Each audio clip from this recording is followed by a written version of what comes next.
that we have, the federal and state government, along with local governments. This issue is ongoing each year. As we have discussed, it gets worse. It affects real people.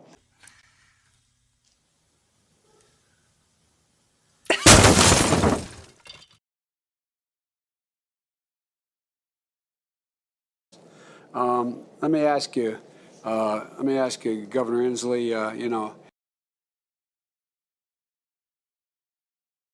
You are the worst human being known to mankind. I want you to know that what you have done to this state, to the United States, to everything else in this world. I don't care that your daughter's here. What you have done to people's families, what you have done to everybody else in this world. Son. Don't call me son. But when you're spewing lies that cost people their lives, actually no place is safe for him and people like him. I think the problem with any kind of rationale of this being okay is there's this Winston Churchill quote that says just because the crocodile's eating them doesn't mean it's not going to eat you next. As incendiary as many people find Tucker Carlson, they find the women on this show equally incendiary for different reasons. So if it's okay and should be expected, maybe there's an expectation that wherever we go, it's okay for people to come up to us and scream things and say things. And maybe you guys thought that man was being polite. I thought he was being a total jackass and incredibly rude. It's incredibly dangerous. I thought it was incredibly dangerous when Maxine Waters said we should go up to public figures and get up in their faces. I think it is a very, very slippery slope. I know how much people don't like Tucker Carlson. People equally don't like Meghan McCain and Joy Behar and Sunny Hostin and Whoopi and Sarah. These are, when you're putting your opinion out there, you're making yourself a target. This isn't normal. And I think any rationalization that this is normal or should be accepted in the United States of America is not only indecent, but it's beyond the pale of what should be any expectation of any kind of decorum in a society like the United States of America, and anyone that tries to rationalize it is gross, and that man should apologize. Now, the Arizona Senate sending out yet another round of subpoenas over the audit of the 2020 election. Yeah, some of the big takeaways here, they're demanding that the Maricopa County Board of Supervisors hand over a number of things, including the envelopes mail-in voters sign and drop off their ballots in, or digital copies of them. All of the routers used in connection to the election. They also want the passwords and login information for the ballot tabulation devices, something Sheriff Paul Penzone has already said can't be done without also giving the auditors access to important security information for the Maricopa County Sheriff's Office. The Arizona Republic also reporting Senate Liaison Ken Bennett has been banned from the building where all of Maricopa County's ballots are being recounted and audited. Over the weekend, Bennett released the results of a third-party analysis of the audit, showing the audit's ballot count and Maricopa County's matched 99.9% of the time. I'd like to think, as Amanda Gorman so eloquently said, that we're not broken, we're just unfinished. Because if we're no longer committed to a peaceful transfer of power after our elections, if our side doesn't win, then God help us. We deem elections illegitimate merely because they didn't go our way rather than trying to do better the next time, and God help us. And if we're so driven by bigotry and hate that we attack our fellow citizens as traitors, if they're born in another country or they don't look like us,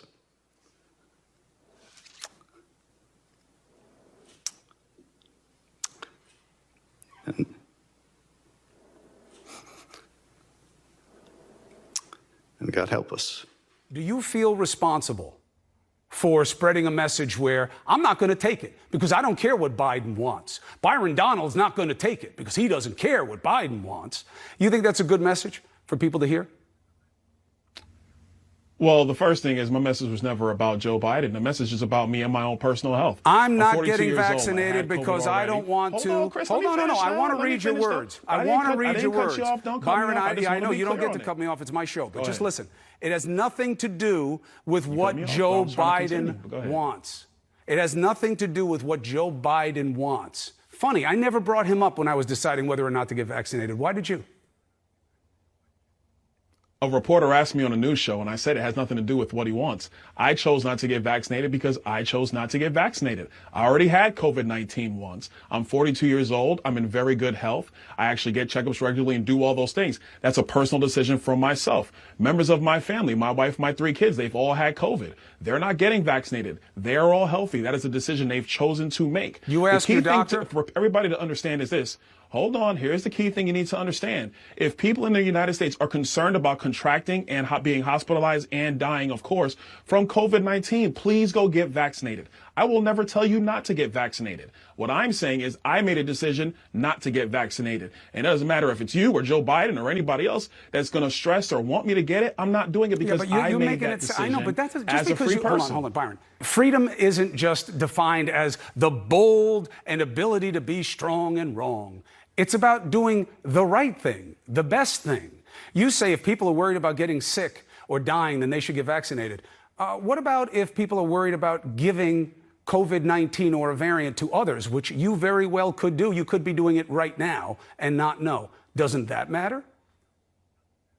But you just said that people who have actually gotten vaccinated and may have picked up the variant, that the actual symptoms are very, very mild, if any exist at all. There's a member of Congress just came back. He tested positive, and he actually had been vaccinated earlier this year. Yeah, that's why he's back it's and he's not fine. severe. Talked to him earlier today. Because he was vaccinated. Because he was vaccinated, Byron. You just made my point. But you're making that is the point. You make the wrong point. What is you it? are making the point that everybody has to get vaccinated in order to protect everybody. What I'm saying is that if Americans want to get vaccinated, if they want to be protected from COVID-19, whether it's the Delta variant or the new Lambda variant that's coming through our southern border as we speak, if you want to get protected from that, go get the vaccine. I fully promote you doing that. You don't but at the same get time, it, if there are Americans who don't want to get it, they shouldn't be forced to do so. Nobody, but see, that's the thing. It's a false choice. This isn't about you won't force me. It's not a false choice. That's actually the accurate choice, Chris. It's not an accurate choice. Nobody's false forcing anybody. You're trying to push it to where people have to be forced. And you're seeing it as a position of strength and advantage. You're the one that's pushing it, not me. I'm not trying to push it. There's no question that you're not pushing the vaccine. Everybody should know that about you, Byron Donald. You are not telling people to get vaccinated. You are not pushing it. You are not saying it's the right choice. You're saying you're not doing it and your family's not doing it, and you're leaving out of the equation that you can make other people sick, as if that doesn't matter. Okay? Chris, did you not just hear my answer 30 seconds ago where I said if you want to be protected from these variants and the original strain, please go get vaccinated? I promote you to do that. I just told you live on your own show that if you want to get vaccinated in America, go do it. But if there are Americans like myself who choose not to, please don't berate me for doing that. It is a personal choice I have made with my own health care. I am allowed to do that. I'm entitled to do Byron, that.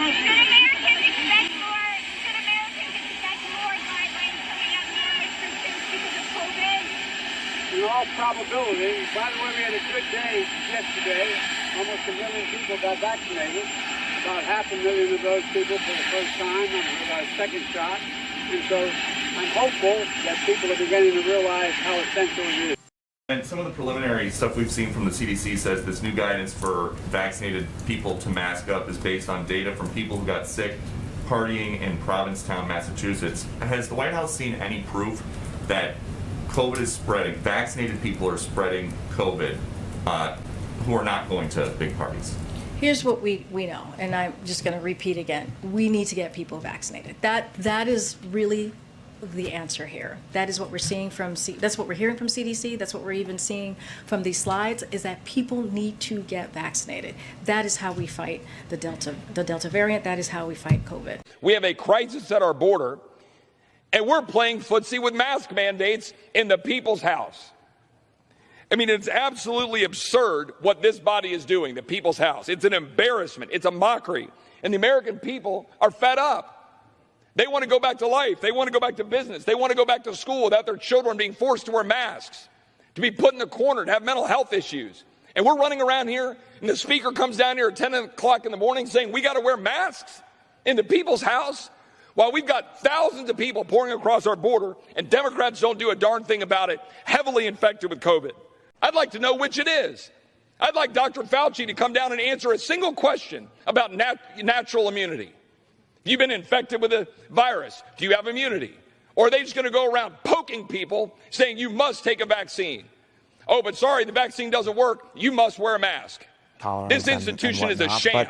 But it doesn't change the fact that re-implementing mask mandates in New York City would stunt our recovery, would diminish tourism and many aspects of life. It would crush businesses that have already been crushed. Okay, why not hang a sign on your gallery that says, you can come in here unmasked if you're vaccinated or if you test negative for COVID? Well, I mean, I think people know the rules. Well, no, but would you be okay with a situation where you can come in unmasked, so you don't have to wear a mask if you're vaccinated? There's no government guidelines right now that are forcing me to do that. So But you could. There's nothing stopping you from doing it. I could do anything. We could always do things to be more safer. But if your concern is that people don't want to come in to your gallery, which I hear is wonderful, by the way, masked, well, then have them come in unmasked but vaccinated. I just want to be clear that my concern isn't selfish. It's not based on people coming into my gallery. My concern is, I'm a lifelong New Yorker. I was born and raised in Greenwich Village.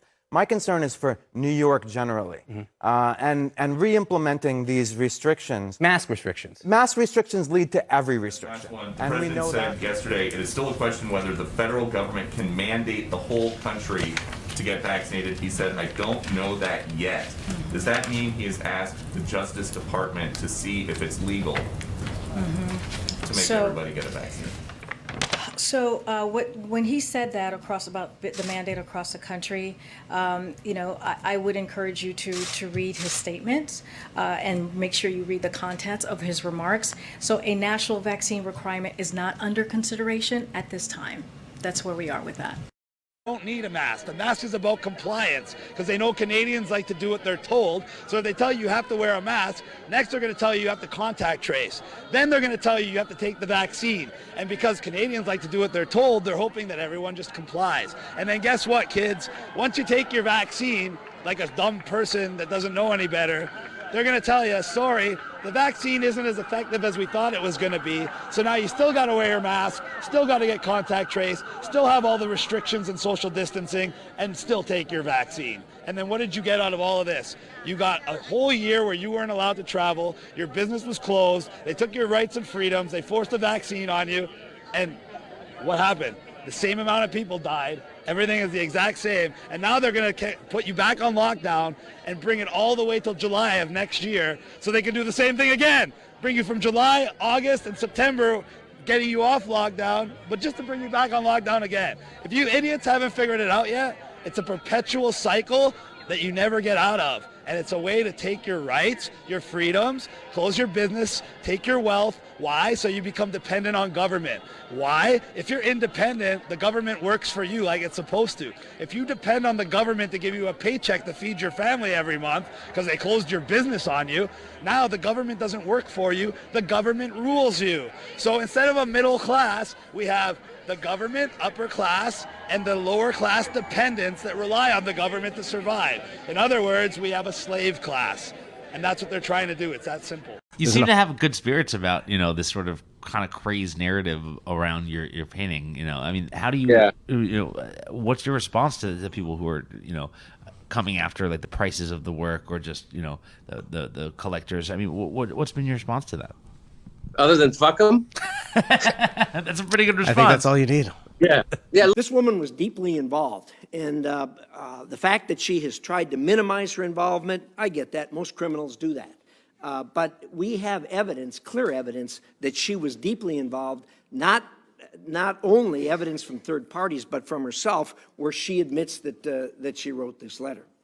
Someone who tries to take the life of another human being, this is not something that you can say, oh, it was a childish prank 30 years ago. Somewhere in the deep recesses of her heart and her soul is something so malignant and so bad that she would try to take another life. That remains today. And if you don't believe me, read the stuff that she's written in the last couple of years. If you're willing to forgive all that, she committed a felony in perjuring herself to this committee in violation of federal law. I've prosecuted I don't know how many cases. This, for a prosecutor, is shooting fish in a barrel. She shouldn't be in front of this committee for confirmation to a major point in this administration. She should be in front of a jury explaining to them why she committed perjury and why she lied to Congress. My friends, look, if you want to confirm her, you absolutely can. But believe me, this stain on this administration will last for the next 3.5 years. If the Biden administration wants to have the face and the character of their administration represented by this individual, this attempted murder, this perjurer, this liar, this conspirator, if that's what you want in the administration, and that's what you want for the face of the administration, here's your person. Do you care about Black lives? The people that run Baltimore don't. I can prove it. Walk with me. They don't want you to see this.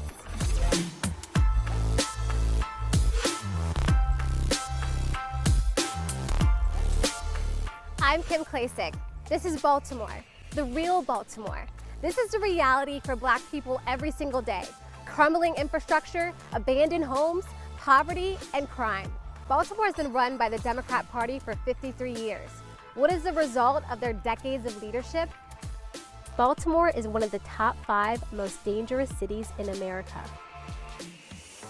The murder rate in Baltimore is 10 times the US average. The Baltimore poverty rate is over 20%. The Democrat Party have betrayed the Black people of Baltimore. Do you want to defund the police? No. No. Absolutely not. I had 3 sons killed in Baltimore City. And I think if we defund the police office, it's going to be worse than that. So no, I'm opposed to that. What are you going to defund the police for? Why? How do you defend your city, your community? Families are losing people. It's not just Baltimore. The worst place for a Black person to live in America is a Democrat-controlled city. It's 2020. Name a blue city where Black people's lives have gotten better. Try. I'll wait. Look at this. How are children supposed to live here and play here? Our story from 1619 all the way through 1965 was something that could be written in a new Bible. We would be the heroes. And like, man, look what faith in God did for this group of people. Look what they survived. Look what they accomplished in spite of. Look at what they drove the country to do. Black people love, we built America. No, we didn't. No, we didn't. And did we play a role in building America? Absolutely. But to act like we singularly built America, that's a line of bullshit. Quit telling yourself that. I'll tell you what we did. We inspired America. Our fight for freedom is what made America great. It's what made America live up to the Declaration of Independence and the U.S. Constitution. We put America on steroids. Our fight for freedom, our heroic, dignified fight for freedom. I'm somebody that actually understands our history. This isn't some interpretation given to me by some white handlers or some white liberals. This is my own interpretation from studying history and actually having the bandwidth and the brain to put it in proper context. There you go. The people running around thinking, oh my God, we got to teach our kids about all the atrocities that were done to us. Look what happened to us, rather than look what we did. Come on, man. Those are people that want us to fail and want this country to fail. We had been America's moral conscience, and the left and them white liberals that you're in love with have made us America's immoral conscience. From Little Nas X to Jay-Z to all of them promoting this degeneracy, buffoonery, immorality, satanic thought process. We're the leaders of that. If you like this video, press like. If you love it, subscribe.